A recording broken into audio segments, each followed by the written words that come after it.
Picture this. You inherit 47 acres of prime Montana land from your grandfather, complete with mineral rights and a century-old access road. The smell of pine sap still clings to the survey stakes when I discover HOA President Brenda has built an entire subdivision, 36 luxury homes, right on my property, claiming she bought it from some county tax sale. The kicker? She's collecting $400 monthly HOA fees from each homeowner while their SUVs crunch over my gravel road daily. When I showed her the deed, she smirked, looked me up and down like I crawled out from under a rock, and said, "Listen, hun, maybe you should get a real lawyer instead of whatever public defender you found on Craigslist." The sound of her acrylic nails tapping dismissively still echoes in my ears. What would you do if some Karen literally stole your land and built McMansions on it? And where are you watching from? I guarantee your HOA stories can't top this. My name's Jake Mitchell, and before this nightmare started, I was just a 34-year-old electrician living paycheck to paycheck in Billings.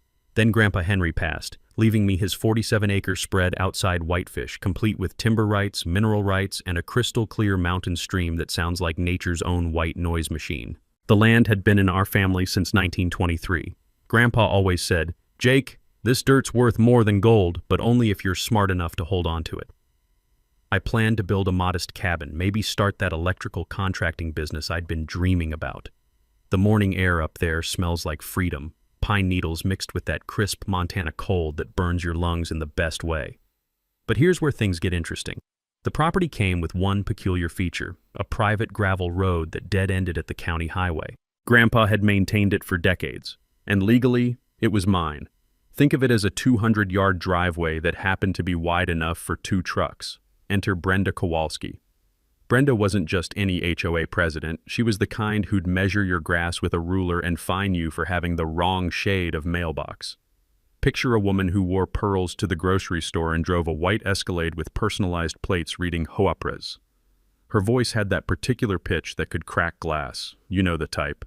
3 months after Grandpa's funeral, I decided to visit the property for the first time as the official owner. That's when I discovered Brenda's little empire. Whitefish Meadows, a gated community of 36 identical beige houses, each worth about $400,000. The development sprawled across what I knew was my land, complete with street signs, sidewalks, and a fancy stone entrance featuring bronze lettering. But wait, it gets better. Every single resident was using my private road as their primary access route. I counted 72 vehicles that morning, tires grinding over the gravel Grandpa had laid down with his own hands. The sound was like fingernails on a chalkboard. When I knocked on Brenda's door, a massive colonial with columns that belonged in Georgia, not Montana, she opened it wearing a bathrobe that probably cost more than my truck. "Can I help you?" she asked, eyeing my work boots like I'd tracked in something unpleasant. I introduced myself, explained the situation politely, and showed her Grandpa's deed. Her reaction? A laugh that sounded like a hyena discovering fresh roadkill. "Oh, honey," she said, "I bought this land fair and square at a county tax sale 3 years ago. Your grandfather obviously didn't pay his taxes." The problem? I had proof Grandpa's taxes were current through 2023. Every receipt, every canceled check, organized in a manila folder with his meticulous handwriting. "Listen, hun," Brenda continued, "maybe you should get a real lawyer instead of whatever public defender you found on Craigslist. This development is perfectly legal, and we've got homeowners paying $400 monthly HOA fees for the privilege of living here. You think we're just going to pack up and leave because some electrician shows up with old paperwork?" That's when she dropped the real bombshell. "Besides, even if you somehow prove you own the land, which you won't, we've got squatters' rights. Look it up, cowboy." The meeting ended with her slamming the door so hard that her decorative wreath fell to the porch. I stood there listening to the distant hum of central air units and automatic sprinkler systems, all powered by electricity running through lines I'd helped install for the county. Walking back to my beat-up Ford, I noticed something Brenda had overlooked in her arrogance. Every single home in Whitefish Meadows depended on that private road for access. There was literally no other way in or out of her little kingdom. That's when the gears started turning. 2 days later, I hired Cassandra Webb, a property attorney who specialized in land disputes. Her office smelled like leather-bound law books and strong coffee, the kind of place that screamed, "I win cases." Within 48 hours, she'd confirmed what I already knew. The land was legally mine, and Brenda's tax sale was complete fiction. "Here's the fascinating part," Cassandra explained, spreading county documents across her mahogany desk. "There was never a tax sale. Your grandfather's payments are all documented. Ms. Kowalski somehow convinced a corrupt county clerk to forge sale documents. This isn't just trespassing, it's criminal fraud. Armed with this ammunition, I marched back to Brenda's McMansion. This time, she answered the door fully dressed in what looked like a country club uniform. White capri pants, pink polo shirt, and enough jewelry to fund a small country's defense budget. "Oh, it's you again," she sighed, checking her manicured nails. I thought I made myself clear. I handed her a certified letter from Cassandra outlining our legal position. Brenda didn't even open it. Instead, she tore it in half, let the pieces flutter to her welcome mat, and said, "You know what? Since you want to play games, let's play games." That afternoon, every homeowner in Whitefish Meadows received an emergency HOA notice claiming I was a disgruntled squatter attempting to terrorize the community with frivolous lawsuits. The notice warned residents to call police immediately if they saw me on HOA property. But Brenda's first real mistake was what she did next. She installed a security gate at the entrance to my private road, not at her development entrance, but at the county highway junction where my property began. A big black iron monstrosity with spikes on top and a keypad entry system. The metallic clang when it closed sounded like a prison door slamming shut. Here's what Brenda didn't realize. By gating my road, she'd just admitted it wasn't public access. You can't gate public property, but private property? That's a different story entirely. I called Cassandra immediately. Through her laughter, she managed to say, "Jake, she just handed us our smoking gun. Installing a gate on someone else's private road is criminal trespassing with property damage. We can now demand immediate removal and charge her for every day it remains." The next morning, I drove to the gate with my digital camera. Remember, this was before everyone had smartphones, and documented everything. Serial numbers, installation company logos, even the concrete footings they'd poured without permits. The morning frost made each photo crystal clear, capturing every detail that would matter in court. But while I was taking pictures, something unexpected happened. A young mother pushing a stroller approached from inside the development. Sarah Smith, as I'd later learn, lived in house number 23 with her husband David and 2-year-old daughter Emma. "Excuse me," she said, her voice barely above a whisper. "Are you the man Brenda warned us about?" I explained who I was and why I was there. Sarah's expression shifted from suspicion to horror as the truth sank in. "You mean we don't actually own our land? We paid $420,000 for our house." "I'm sorry," I said. "But legally you're all trespassing on my family's property." Sarah's face went pale. "We used our entire life savings for the down payment. David works 2 jobs to afford the mortgage. If this development is illegal..." That conversation haunted me all night. These weren't wealthy investors. They were working families who'd been scammed just as badly as I had. The difference was they'd put their life savings into houses built on stolen land. The next day, Brenda escalated again. She hired Pine Security, a private company that stationed guards at the gate 24/7. These weren't mall cops. They were ex-military types in tactical gear who looked like they'd been imported from a war zone. The smell of their diesel generator mixing with cigarette smoke created an industrial fog that hung over the entrance like a toxic cloud. When I approached to document this latest development, the head guard, a mountain of a man named Chuck, stepped forward with his hand resting on what looked suspiciously like pepper spray. "Private property, sir. You need to leave." "This is my private property," I replied, holding up the deed. Chuck's response, "I don't care what that paper says. Ma'am pays me to keep troublemakers out, and you look like trouble." And that evening, I received a certified letter from Kowalski & Associates Legal Services. Apparently, Brenda's cousin was a paralegal who'd started playing lawyer. The letter demanded I cease and desist all harassment of Whitefish Meadows residents and threatened a restraining order if I continued trespassing on HOA property. But here's the beautiful part. By hiring armed guards and sending legal threats, Brenda had just escalated this from a property dispute to something much bigger. She was about to learn why you never corner an electrician who knows exactly which wires to cut. Brenda's security theater lasted exactly 1 week before I found her Achilles heel, and it was hiding in plain sight at the county courthouse. While researching property records, I discovered something beautiful. Whitefish Meadows wasn't just built on stolen land. It was built without proper permits, no environmental impact study, no septic system approval, and most importantly for an electrician like me, no electrical inspection certificates. Every house in that development was technically condemned property waiting to happen. "This is a gold mine," Cassandra said, practically bouncing in her chair. "We can force immediate evacuations for safety violations alone." But before I could file complaints with the county, Brenda struck again, this time targeting my livelihood. I arrived at a routine electrical job on Tuesday morning to find my client, Mrs. Patterson, waiting with a nervous expression and a printout in her hands. The paper smelled like fresh toner and bad news. "Jake," she said apologetically, "I received this email about you yesterday. I'm sorry, but I can't risk using an electrician with legal troubles. The email sent from concernedcitizenbrenda@gmail.com to every major employer in Whitefish painted me as a violent squatter who was harassing innocent families and under investigation for trespassing. It included my business license number, my personal cell phone, and a grainy photo of me standing near the gate, obviously taken without my knowledge.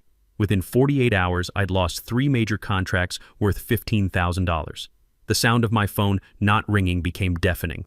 But Brenda had made a critical mistake. She'd put her defamation campaign in writing, complete with false statements and my business information. In Montana, that's textbook business libel with quantifiable damages. I forwarded everything to Cassandra, who responded with an emoji I didn't know lawyers were allowed to use. Jake, she just handed us a slam-dunk civil suit. Business libel in Montana carries automatic damages plus attorney fees. She's going to pay for her own prosecution. That afternoon, I decided to visit Sarah Smith again, the young mother I'd met at the gate. This time, I brought documentation, copies of the real property records, photos of the unpermitted construction, and a list of code violations I'd identified as a licensed electrician. Sarah answered the door looking exhausted, her 2-year-old daughter clinging to her leg. The house behind her was beautiful. Hardwood floors, granite countertops, the kind of place young families dream about owning. "I've been researching everything you told me," she said quietly. "David thinks I'm crazy, but something doesn't add up. Brenda won't show us the original purchase documents, and our title insurance company keeps giving us the runaround." I spread the county records across her kitchen table. "Sarah, I'm sorry to confirm your worst fears, but every house in this development is built on land that legally belongs to me. More than that, none of these homes passed proper inspections." She pointed to an outlet near her sink. "That electrical work has never felt right. Sometimes the lights flicker when we run the dishwasher." I pulled out my voltage tester. Old habits die hard. Sure enough, the outlet was wired backwards, creating a dangerous short-circuit risk. "Sarah, this isn't just about property ownership anymore. This is about safety. Your daughter could be seriously hurt."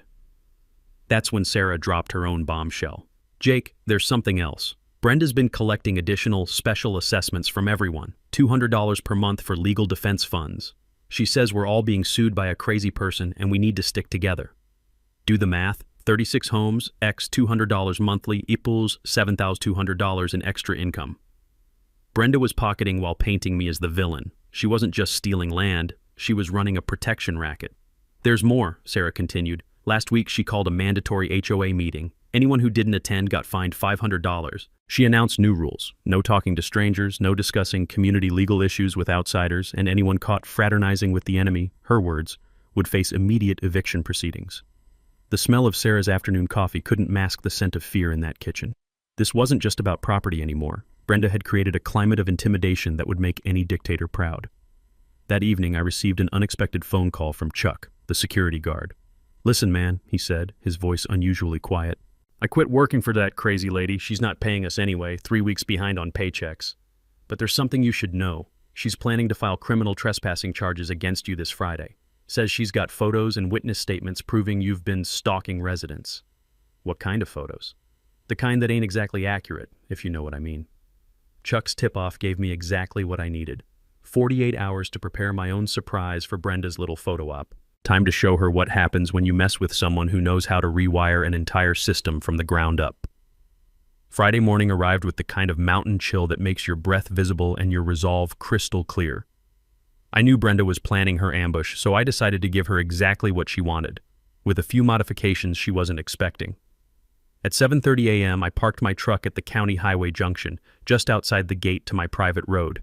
I brought my surveyor's equipment, my camera, and most importantly, my grandfather's original survey stakes, the ones with his initials carved deep into weathered wood that still smelled faintly of creosote. Within minutes, Brenda appeared like a vulture circling fresh roadkill. She'd brought backup. 2 neighbors, her cousin the paralegal, and someone with an expensive camera who looked like he'd never seen dirt before. "There he is," Brenda announced loud enough to wake the dead. "Everyone stay back. He could be dangerous." I continued measuring property lines, hammering survey stakes into the frozen ground. Each metallic clang echoed off the surrounding pines like a countdown timer. "Excuse me, sir," called the photographer. "I'm with the Whitefish Gazette. Can you comment on allegations that you've been harassing residents of this peaceful community?" Here's where Brenda's plan started unraveling.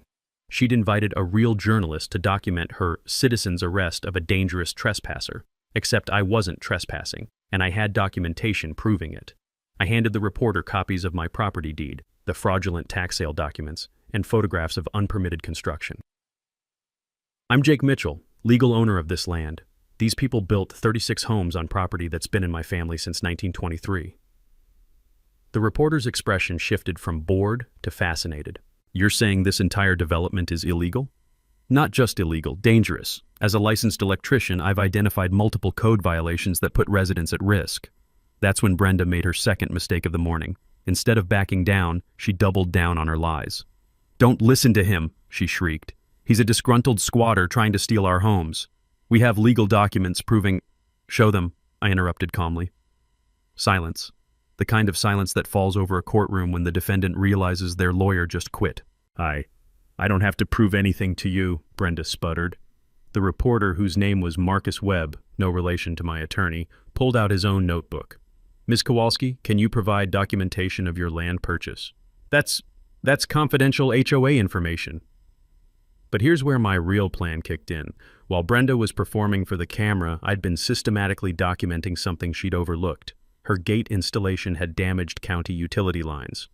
The metallic tang of damaged copper wiring mixed with the morning pine scent as I showed Marcus where Brenda's contractors had cut through underground phone cables. "See these severed lines? That's destruction of county infrastructure, a felony in Montana." Marcus was furiously taking notes when Sarah Smith appeared, pushing her stroller and looking determined, despite her obvious nervousness. "Excuse me," she said to the reporter. "I live here, and I think people should know what's really happening." Brenda's face went purple. "Sarah, I forbid you to talk to these people. You're violating HOA bylaws." "With all due respect, Brenda," Sarah replied with surprising steel in her voice, "I've been researching those bylaws. They're not legally binding because this HOA was never properly registered with the state." The reporter's pen was smoking by now. "Ms. Smith, are you saying the HOA is operating illegally?" "I'm saying we've paid over $400,000 for homes we don't legally own on land that belongs to Mr. Mitchell, governed by an HOA that doesn't legally exist. Meanwhile, Brenda's been collecting thousands in monthly fees for services she doesn't provide." That's when David Smith emerged from house number 23, carrying a manila folder that smelled like fresh photocopies and righteous anger. "I'm an accountant," he announced to the growing crowd. "Last night, my wife and I did some investigating. Brenda, you've collected over $180,000 in HOA fees and special assessments in the past year. Where's that money?" Brenda's mouth opened and closed like a fish gasping for air. "Those funds are properly managed, according to HOA guidelines." "What guidelines?" David continued. "Show us the budget, show us the bank statements, show us any documentation of where our money went." The photographer was having a field day capturing Brenda's meltdown in high-definition color. But the real bombshell came when Marcus asked the question that changed everything. "Ms. Kowalski, if this development is legitimate, why haven't you filed a countersuit against Mr. Mitchell?" Dead silence. Even the birds seemed to stop chirping. Because here's what Brenda couldn't say. Filing a lawsuit would require her to produce documents she didn't have, prove ownership she couldn't establish, and submit to discovery that would expose her entire fraud. She was trapped, and everyone knew it. "This interview is over," Brenda screamed, storming toward her Escalade. "You'll be hearing from my lawyers." As her tires squealed against asphalt, I realized something beautiful. Brenda had just provided Marcus Webb with enough material for a front-page exposé that would bury her deeper than any lawsuit ever could. The Whitefish Gazette article hit stands on Wednesday morning with a headline that made my coffee taste like victory. "Local HOA president accused of massive land fraud." But the real earthquake came Thursday afternoon when Marcus Webb called with information that changed everything. "Jake, you need to sit down for this," he said, his voice tight with excitement. "I've been digging deeper into Brenda's background, and what I found is, well, it's bigger than we thought." I was rewiring a junction box at my apartment when he called, and the sharp scent of electrical tape couldn't mask the anticipation in the air. "What did you find?" "Brenda Kowalski doesn't just run one illegal HOA. She's been running this scam across 3 different counties. Whitefish Meadows is her 3rd fraudulent development in 5 years. The screwdriver slipped from my hand, clattering to the concrete floor with a metallic ring that echoed like a bell. "There's more," Marcus continued. "Remember how she claimed your grandfather didn't pay his taxes? I tracked down the county clerk who allegedly processed the tax sale. His name is Dennis Kowalski, Brenda's brother-in-law." Jesus. It gets better. Dennis has been taking bribes to create fake tax sale documents, then splitting the profits with Brenda when she develops the stolen land. They've stolen over 300 acres and defrauded hundreds of families out of millions of dollars. But here's where the story took a turn I never saw coming. That afternoon, I received an unexpected visitor, FBI Special Agent Lisa Martinez, carrying a badge that gleamed like polished steel and questions that smelled like serious federal charges. "Mr. Mitchell," she said, settling into my kitchen chair with the confidence of someone who'd done this 1,000 times before. "We've been investigating the Kowalski organization for mail fraud, wire fraud, and conspiracy to commit real estate fraud. Your case is the missing piece we needed." The coffee maker gurgled in the background as Agent Martinez explained that Brenda's operation stretched far beyond Montana. She's part of a larger network that targets inherited rural property across the Mountain West. They identify recently deceased landowners, forge tax documents, then build developments before families realize what's happened. How many people are involved? At least 12 conspirators across 4 states. But here's what makes your case special, Mr. Mitchell. You fought back. Most victims don't discover the fraud until it's too late to recover their property. Agent Martinez opened a briefcase that smelled like leather and contained more documentation than I'd seen outside a law library. Bank records, wire transfer receipts, recorded phone conversations between Brenda and Dennis, evidence of a criminal enterprise that had been operating for over a decade. "The Bureau wants to offer you a deal," she continued. "Cooperate with our investigation, wear a recording device during interactions with Ms. Kowalski, and we'll fast-track the return of your property while pursuing federal charges against the entire network." But the real revelation came when she showed me a list of Brenda's other victims: a Vietnam veteran in Colorado who lost his family ranch, a single mother in Wyoming whose inherited farmland was turned into a golf course, an elderly couple in Idaho whose mineral rights were stolen along with their property. "Mr. Mitchell, this isn't just about your 47 acres anymore. This is about stopping a criminal organization that's destroyed dozens of families and stolen millions in property." The weight of that responsibility settled on my shoulders like a lead blanket. This wasn't just personal revenge anymore. This was about justice for people who didn't have the resources or knowledge to fight back. "What do you need me to do?" Agent Martinez smiled, and for the first time since this nightmare began, I felt like I was part of something bigger than my own anger. "We need you to do exactly what you've been doing, Mr. Mitchell. Keep pushing, keep documenting, keep making Brenda Kowalski think she's smarter than everyone else. And then we take down the whole damn operation." Agent Martinez's FBI recording device looked like a fancy pen but felt like carrying a live grenade. The weight of federal justice mixed with the crisp mountain air as I assembled my unlikely alliance in Cassandra's law office, a space that now smelled like determination and strong coffee instead of just leather books. "Gentlemen and ladies," Cassandra announced, spreading blueprints across her conference table, "we're not just fighting for Jake's property anymore, we're dismantling a criminal enterprise." My team read like something out of a heist movie. Sarah Smith, the accountant's wife turned amateur detective, David Smith, whose spreadsheet skills would make the IRS weep with joy, Marcus Webb, the journalist with a nose for corruption, and Agent Martinez, who could probably arrest someone just by looking at them sternly. "Here's what we know," Agent Martinez began, her voice carrying the authority of someone who'd taken down bigger fish than Brenda Kowalski. "The Kowalski network operates on a predictable pattern: identify target property, forge tax documents, build quickly, then disappear with the profits before anyone notices." David pulled out a laptop that hummed like a contented cat. "I've been analyzing Brenda's financial records, the ones Sarah photographed during HOA meetings. She's collected $847,000 in fees and assessments over 18 months, but only spent $23,000 on actual community services." "Where'd the rest go?" I asked. "Offshore accounts in the Cayman Islands, funneled through shell companies registered in Delaware." David's fingers danced across the keyboard. "Classic money laundering operation disguised as HOA management. In Montana, HOA funds must be held in bonded accounts with detailed quarterly reporting to state regulators. Diverting those funds to personal accounts is embezzlement, a felony carrying up to 10 years in prison. Always demand to see HOA financial records. Legitimate associations have nothing to hide."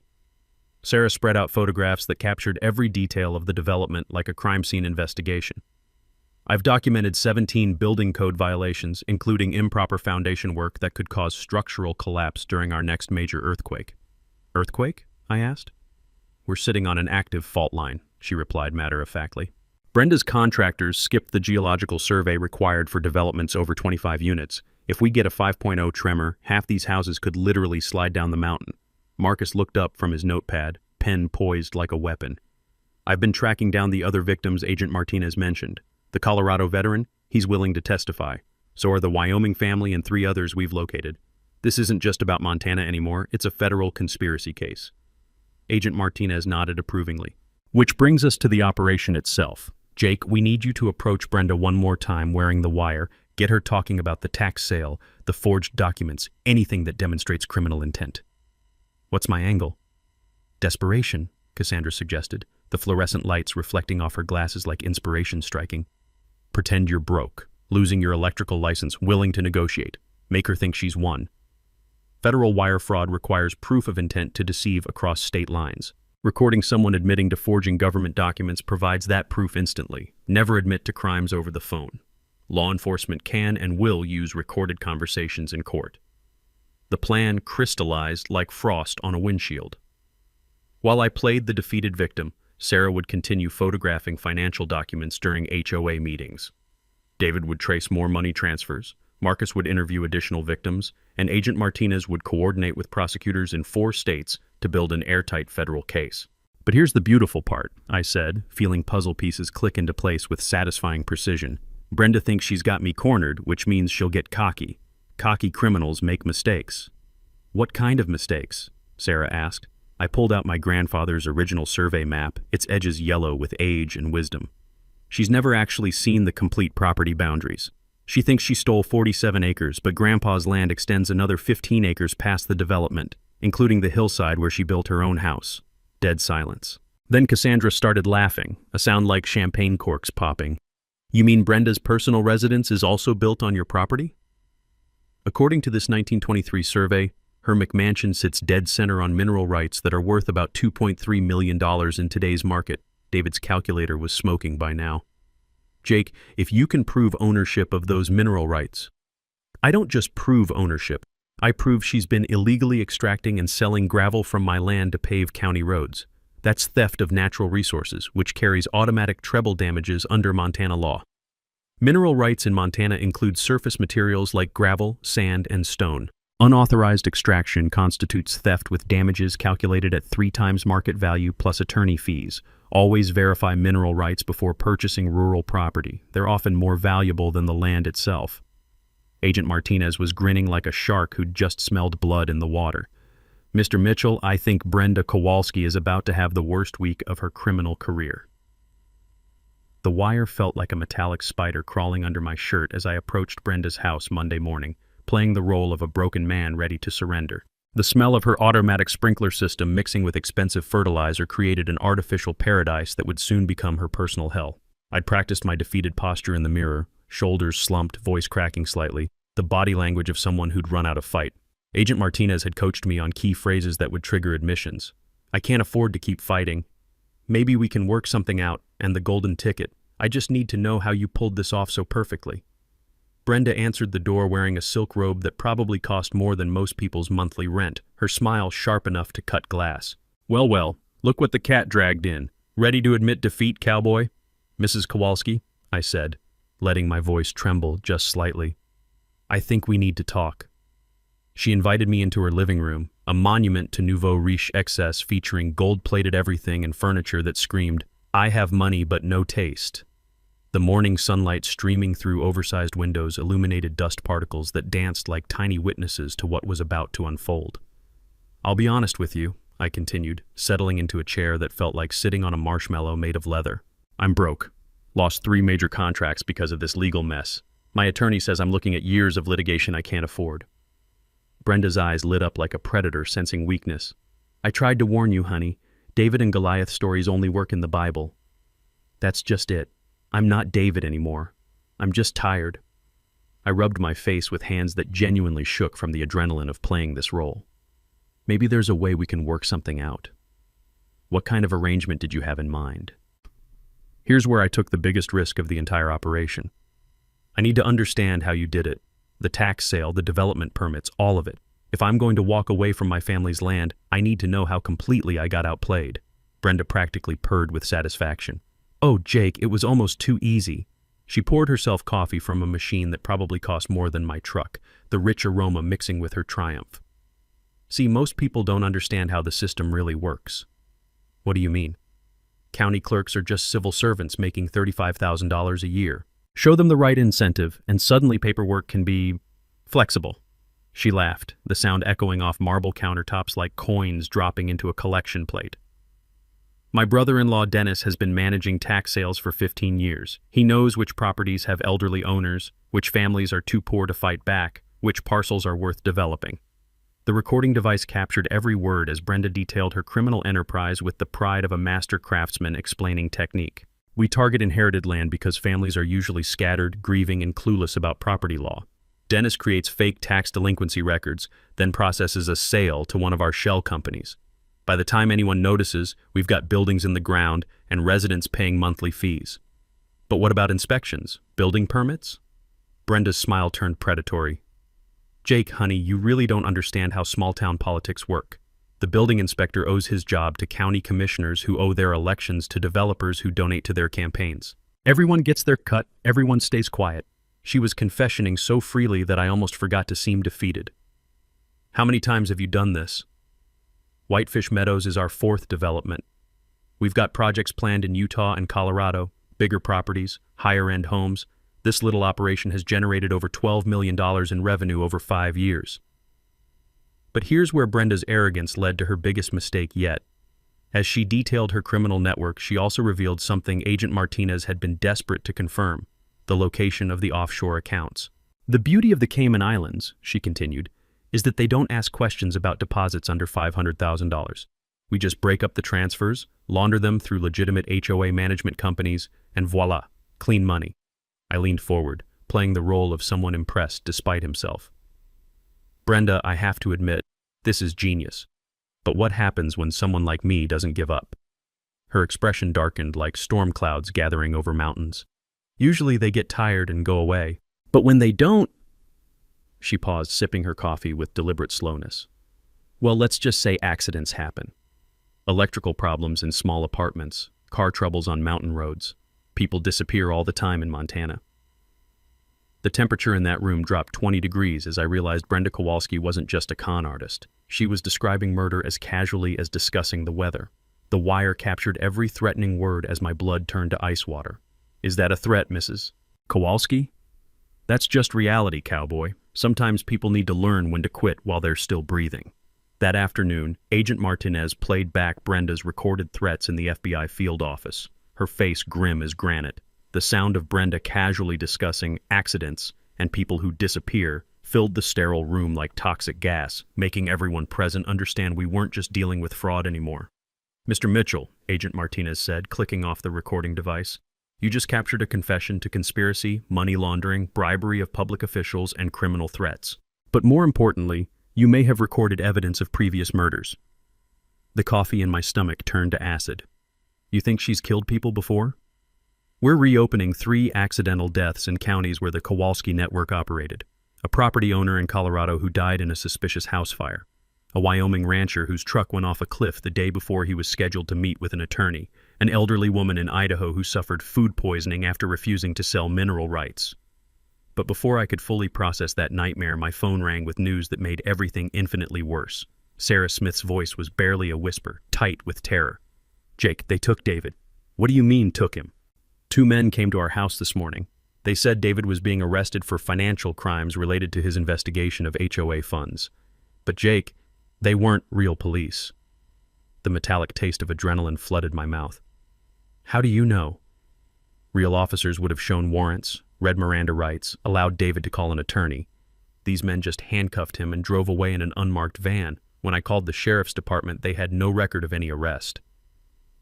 Agent Martinez was already on her radio, coordinating with local law enforcement while I tried to keep Sarah calm. The sound of sirens in the distance mixed with her quiet sobbing created a symphony of escalating crisis. Sarah, where are you now? Hiding in Emma's closet with my daughter. Jake, I'm scared. What if they come back? Within 30 minutes, federal agents had Sarah and Emma in protective custody while a joint FBI sheriff's task force launched a manhunt for David Smith. But Brenda wasn't finished escalating. She was just getting started. That evening, Marcus Webb called with his voice shaking like autumn leaves. Jake, my newspaper office was firebombed tonight. Everything's gone. Computers, files, interview recordings, photographs, 20 years of journalism turned to ash. The smell of smoke still clung to his clothes when he met us at the FBI office, his face blackened with soot and determination. But here's the thing. I wasn't supposed to be there. The bomb went off at 8 p.m., exactly when I normally finish editing. Someone wanted me dead. Agent Martinez studied security camera footage that showed two figures in dark clothing placing incendiary devices around the Whitefish Gazette building.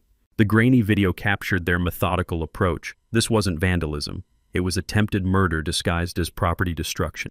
"They're cleaning house," she concluded grimly, "eliminating witnesses, destroying evidence, trying to scare everyone into silence."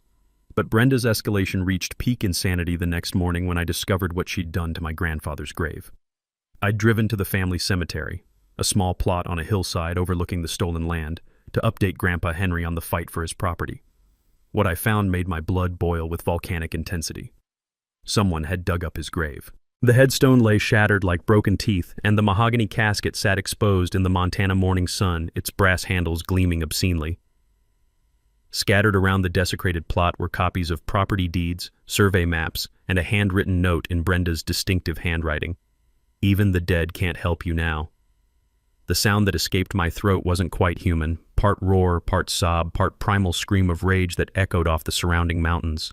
This wasn't just criminal anymore. This was personal on a level that bypassed rational thought and went straight to the reptilian brain where justice and vengeance lived in the same neighborhood. I called Agent Martinez with hands that shook like earthquake aftershocks. She dug up my grandfather's grave. Jesus Christ, Jake, this is desecration of human remains, a federal crime when it's part of an ongoing conspiracy. But more importantly, it proves she's completely lost control. Desperate criminals make fatal mistakes. That afternoon, while crime scene technicians photographed the gravesite and collected DNA evidence from the disturbed earth, I received an unexpected call from Chuck, the former security guard. "Jake, man, you need to know they've got your friend David at the old mining camp up Glacier Road, but it ain't just Brenda anymore. There's at least 6 guys with military gear, and they're talking about making this whole problem disappear permanently." The stench of fear mixed with the lingering smoke from Marcus's destroyed office as Agent Martinez coordinated an emergency rescue operation, but she pulled me aside with news that changed everything. "Jake, we've identified the other members of Brenda's network. This isn't just about land fraud. They're part of a larger criminal organization that's been operating across the Mountain West for over a decade, and they've killed before." The Whitefish Community Center hadn't seen this much excitement since the Great Pie Throwing incident of 2019. Agent Martinez had orchestrated a brilliant trap, a fake emergency town hall supposedly called by Brenda to address malicious rumors about Whitefish Meadows. The smell of burnt coffee mixed with nervous sweat as over 200 residents packed into folding chairs, unaware they were about to witness the downfall of a criminal empire. Brenda arrived fashionably late in her white Escalade, flanked by 2 men in cheap suits who looked like they'd learned intimidation from watching bad mob movies. She wore a powder blue blazer that screamed, "Trust me," and carried a briefcase that probably contained more lies than a political convention. "Ladies and gentlemen," she announced, her voice echoing through the microphone with practiced authority, "we're here tonight to address the vicious attacks on our beautiful community by a disgruntled squatter who refuses to accept reality." That's when I stood up from the back row, wearing a wire that felt heavier than a nuclear reactor. "Evening, Brenda. Mind if I ask a few questions?" Her face went through more color changes than a traffic light having a seizure. "Security, remove this man immediately." But her security had been quietly arrested 10 minutes earlier by FBI agents posing as janitors. Sometimes the best traps are the ones nobody sees coming. Agent Martinez rose from her seat in the 3rd row, badge gleaming under fluorescent lights like a beacon of justice. "Actually, Ms. Kowalski, I think everyone here would benefit from some honest answers. I'm Special Agent Lisa Martinez, Federal Bureau of Investigation." The collective gasp from 200 residents sounded like air being sucked out of a vacuum chamber. Cell phones appeared like mushrooms after rain as people started recording what they sensed would be historic. "This is harassment!" Brenda shrieked, but her voice cracked like thin ice under pressure. "I demand to see warrants!" Agent Martinez smiled with the confidence of someone holding a royal flush. "Brenda Kowalski, you're under arrest for conspiracy to commit wire fraud, money laundering, bribery of public officials, desecration of human remains, and conspiracy to commit murder." But the real mic drop moment came when the community center doors opened and David Smith walked in, flanked by 2 federal marshals and looking like he'd survived a war zone. The sound of Sarah's sob of relief echoed through the suddenly silent room. "David!" Sarah rushed from her seat, Emma toddling behind her like a tiny witness to justice. "I'm okay, baby," David said, embracing his family while the crowd watched in stunned silence. "But I've got some interesting stories to tell about Brenda's offshore bank accounts." That's when Marcus Webb stood up, his press credentials gleaming like armor. "Ms. Kowalski, for the record, can you explain how you accumulated $12 million in assets on a county clerk's salary?" Brenda's mouth opened and closed like a fish, gasping for air. That's private financial information." "Not anymore," Agent Martinez announced, producing a federal search warrant thick enough to use as a weapon. "Your accounts in the Cayman Islands were frozen this morning. So were your brother-in-law's assets, your shell companies in Delaware, and the 15 properties you've fraudulently developed across 4 states." The crowd was riveted like spectators at the world's most satisfying tennis match, heads swiveling between Brenda's meltdown and the FBI's systematic destruction of her criminal empire. But I had my own moment to savor. Standing up with my grandfather's original deed in hand, I addressed the room with a voice that carried 4 generations of Montana determination.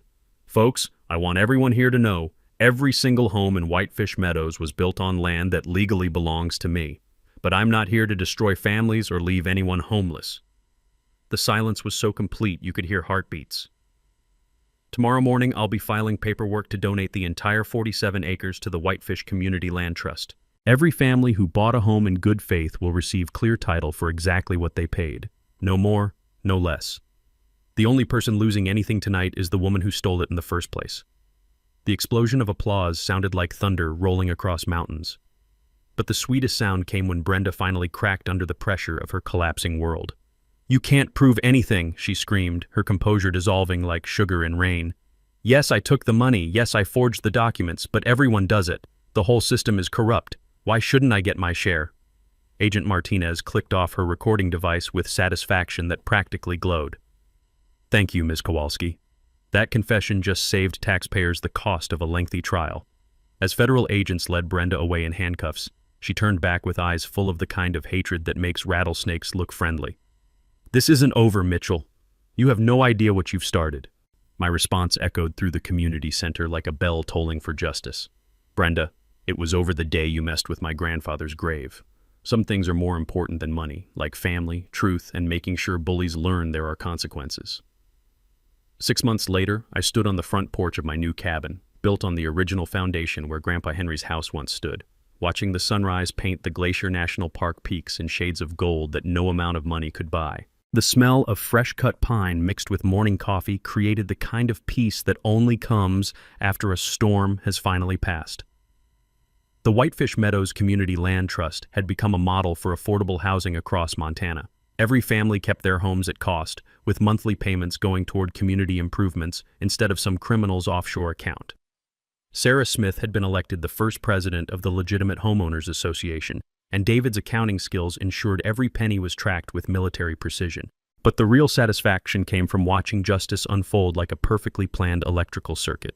Brenda Kowalski received 25 years in federal prison for conspiracy, fraud, and racketeering. Her brother-in-law Dennis got 20 years for corruption and falsifying government documents. The network's other members were scattered across federal facilities from Colorado to Washington, their criminal empire dismantled piece by piece like a house built on stolen foundations.